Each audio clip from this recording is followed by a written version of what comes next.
Bab 17, putuskan. Setelah menjual habis dan berlari tanpa lelah, Theo telah tiba. Namun, Wang,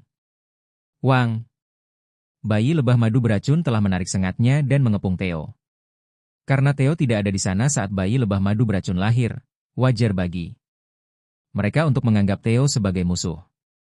Tolong jangan lakukan Meong ini. Kami berada di sisi yang sama Meong. Sejun, tolong beritahu lebah madu beracun untuk tidak menyerang Meong. Theo membungkus kepalanya dengan cakar depannya, berjongkok, dan meminta bantuan Sejun. Tidak apa-apa. Kami adalah keluarga. Wang. Mendengar kata-kata Sejun, bayi lebah madu racun melepaskan sengatnya dan mulai menghisap madu dari bunga tomat ceri lagi. Fiuh. Terima kasih, Sejun Hyong. Apa? Sejun Hyong? Kenapa mengeong? Bukankah kita keluarga mengeong? Kamu hanya seorang karyawan, di mana kamu bisa memanggilku seperti itu? Sejun dengan ringan mencubit pipi Theo dengan kedua tangannya sebagai hukuman langsung. Aduh. Sakit Meong. Maafkan aku Meong. Theo berteriak meski Sejun tidak mencubitnya dengan keras. Licik. Tangan Sejun mengencang di pipi lembut Theo. Sejujurnya, dia membutuhkan alasan untuk menahan mereka lebih lama. Perasaan pipi Theo meregang seperti keju tak tertahankan. Hehehe, rasanya enak. Tidak. Dia seharusnya marah sekarang. Sejun nyaris melepaskan pipi ajaib yang meluluhkan hatinya dan menenangkan dirinya. Dia menahan sudut mulutnya yang mencoba untuk bangkit dan memasang wajah tegas lagi.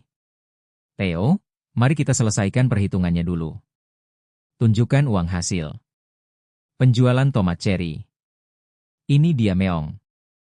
Theo menyerahkan uang itu kepada Sejun dengan tegas. 75 koin menara. Itu benar Meong. Suara percaya diri. Mata yang tidak menghindari tatapan Sejun. Telinga berdiri tegak. Do. Dipenuhi dengan percaya diri. Ada sesuatu yang mencurigakan. Pada saat itu, administrator menara melaporkan bahwa Theo berbohong. Administrator menara melaporkan bahwa Theo menjual setiap tomat ceri ajaib seharga 0,07 koin menara. Administrator menara berharap untuk melihat sisi menakutkanmu. Pesan tepat waktu. Administrator menara juga mengawasi Theo. Sebuah fakta baru terungkap. Apakah begitu? Sejun menatap Theo dengan saksama. Bukannya dia menggelapkan. Kepribadian Theo tidak akan mengizinkannya bertindak begitu percaya diri. Jika dia menggelapkan uang. Jika dia melakukan sesuatu yang salah, itu akan terlihat di wajahnya. Lalu apa? Mustahil? Saat Sejun memikirkan sikap percaya diri Theo. Kejutan Meong. Karena manusia telah menunggu berhari-hari untuk membeli tomat ceri ajaib, saya menagih ekstra 0,02 koin menara setiap mengeong. Apakah saya melakukannya dengan baik? Theo mengeluarkan 30 koin menara tambahan dan berkata, mengincar efek dramatis dengan secara tak terduga mengeluarkan lebih banyak uang. Namun, ini insentifmu. Sejun yang sudah mengetahui informasi tersebut tidak terkejut. Sejun menyerahkan 4,2 koin menara kepada Theo. Hah? Itu Meong? Saya melakukannya dengan baik, tetapi Anda tidak akan mempromosikan saya Meong?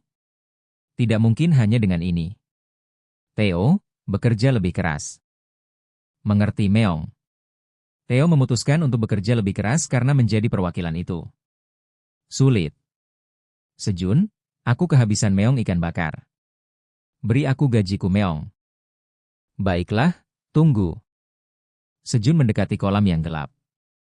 Saat kelinci hitam berburu dengan berenang, ia mematikan obor untuk mencegah piranha berkumpul. Saat Sejun mendekati kolam, splis.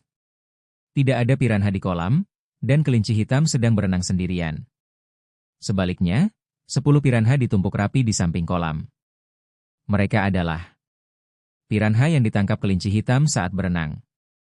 Splis. Saat Sejun mendekati kolam, kelinci hitam keluar dari air dan mengibaskan tubuhnya. Kelinci hitam, saatnya berburu. Sejun mengangkat 2 piranha mati sambil berbicara dengan kelinci hitam. Bang! Mendengar kata-kata Sejun, kelinci hitam berdiri di kolam dengan ekspresi serius dan mengambil posisi. Ada cara untuk memancing piranha menggunakan obor, tapi ada cara yang lebih cepat dan intens untuk menarik piranha.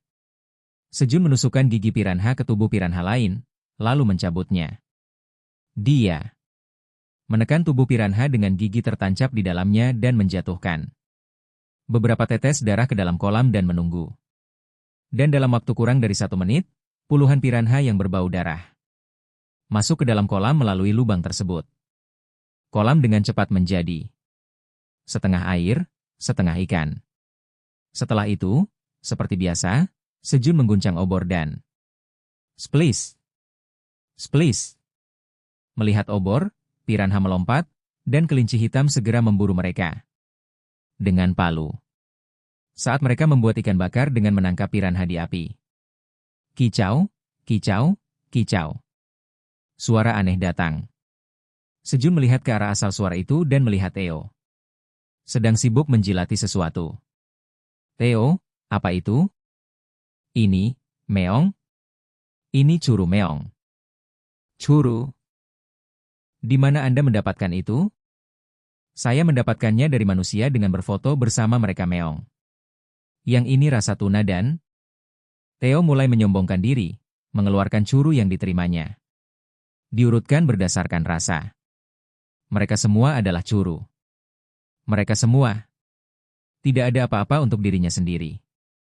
Berurusan dengan orang-orang dan hanya membawa kembali curu. Kicau, kicau, kicau. Makan sesuatu yang enak sendirian.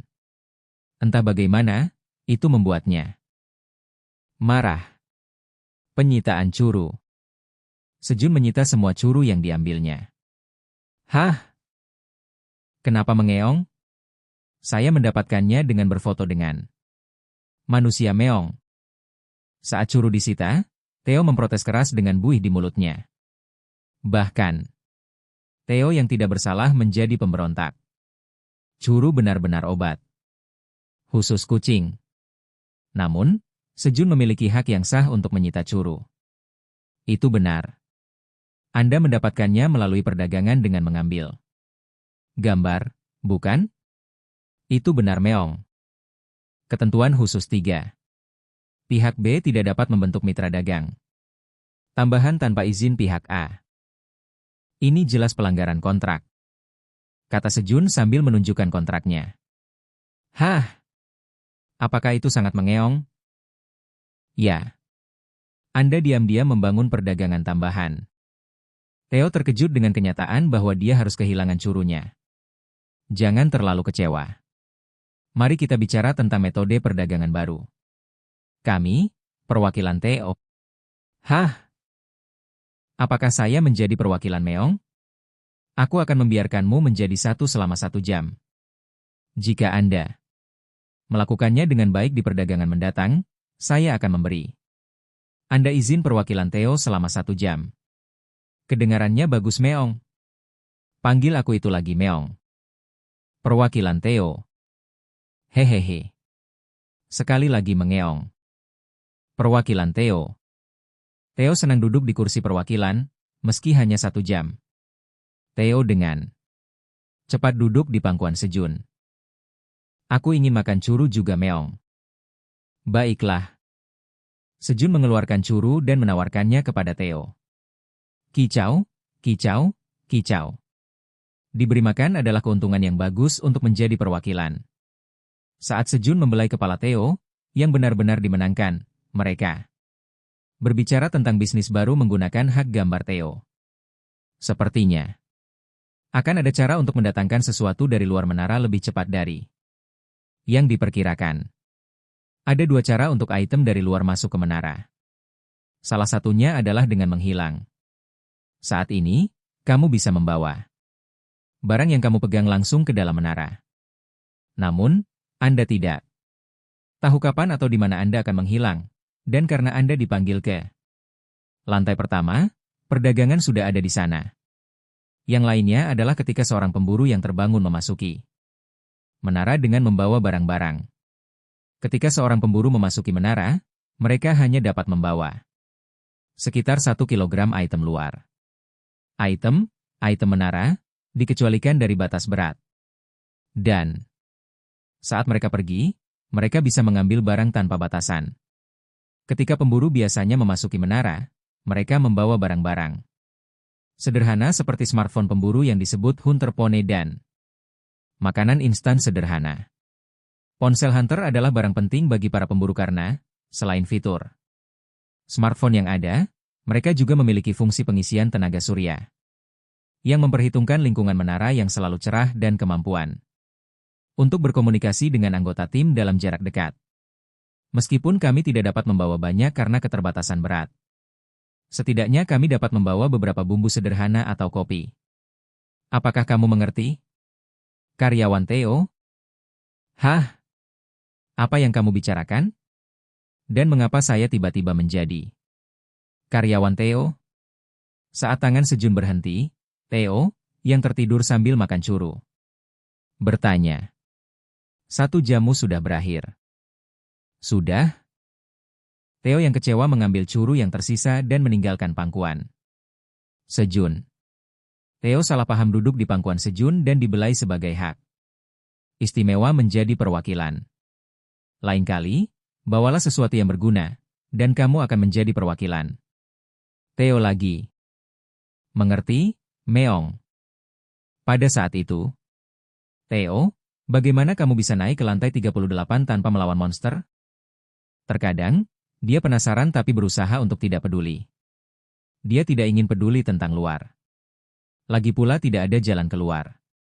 Jadi dia mencoba untuk mengabaikannya, tetapi ketika dia pikir dia bisa mendapatkan sesuatu dari luar, rasa ingin tahunya tentang luar muncul secara tidak sadar. Itu karena aku punya lisensi pedagang pengembara, Meong. Lisensi pedagang pengembara?